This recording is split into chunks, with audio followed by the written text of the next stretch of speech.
करुछि मिति स्मृति। विधानसभा निर्वाचन हेबाकु थिबा उत्तर प्रदेश को आज आउ एक बड़ उपहार दैछंती प्रधानमंत्री नरेंद्र मोदी। नोएडा अंतर्जातिक विमान बंदरर शिलान्यास करिछंती प्रधानमंत्री। सीधासलख नै चलुछु विमान बंदर परिसर को। क्वालिटी इंफ्रास्ट्रक्चर, क्वालिटी सुविधा सुनिश्चित की जा रही है। देश का आम नागरिक हवाई सफर कर सके, ये सपना भी आज उड़ान योजना ने सच कर दिखाया है।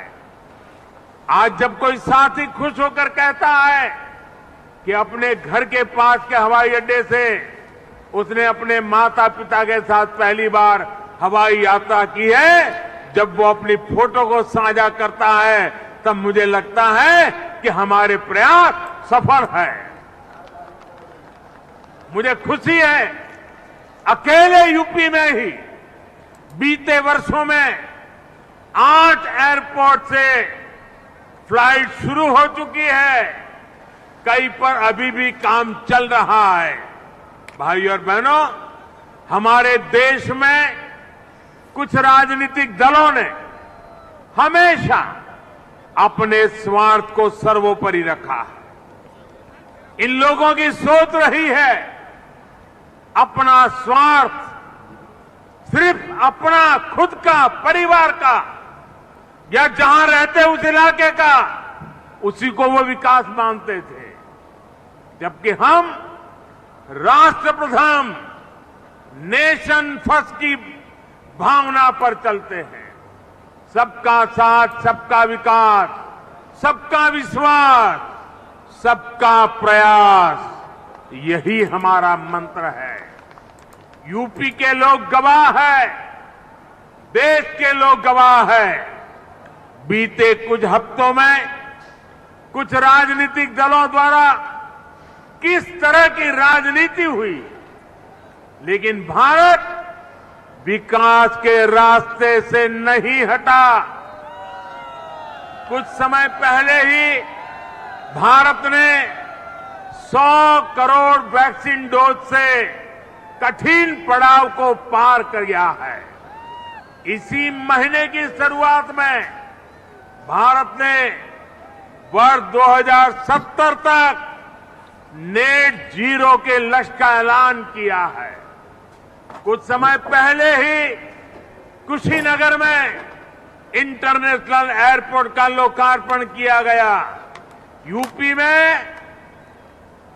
में ही एक साथ 9 मेडिकल कॉलेज की शुरुआत करके देश के हेल्थ इंफ्रास्ट्रक्चर को मजबूत किया गया। महोबा में नए डैम और सिंचाई परियोजनाओं का लोकार्पण हुआ, तो झांसी में डिफेंस कॉरिडोर के काम ने गति पकड़ी। पिछले हफ्ते ही पूर्वांचल एक्सप्रेसवे यूपी वासियों को समर्पित किया गया। उससे एक दिन पहले ही हमने जनजातीय गौरव दिवस मनाया।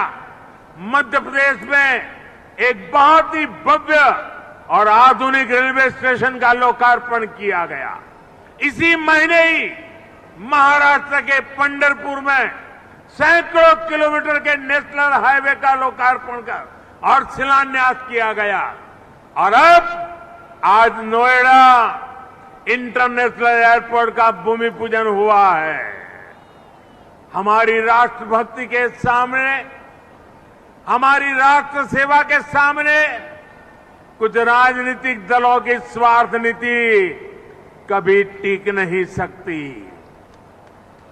साथियों, आज देश में 21वीं सदी की आवश्यकताओं को ध्यान में रखते हुए अनेक आधुनिक प्रोजेक्ट पर तेजी से काम चल रहा है। यही गति, यही प्रगति एक सक्षम और सशक्त भारत की गारंटी है।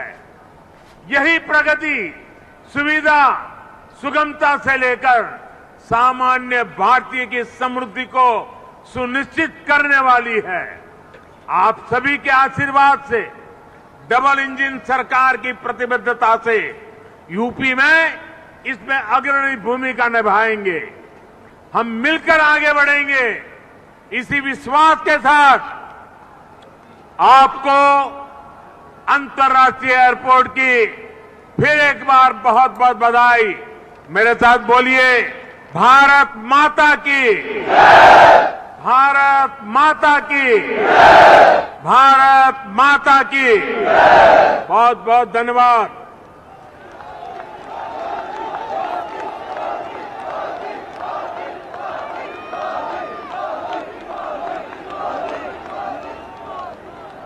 बहुत बहुत धन्यवाद माननीय, आपके प्रेरणादायी उद्बोधन के लिए। आज आपने जो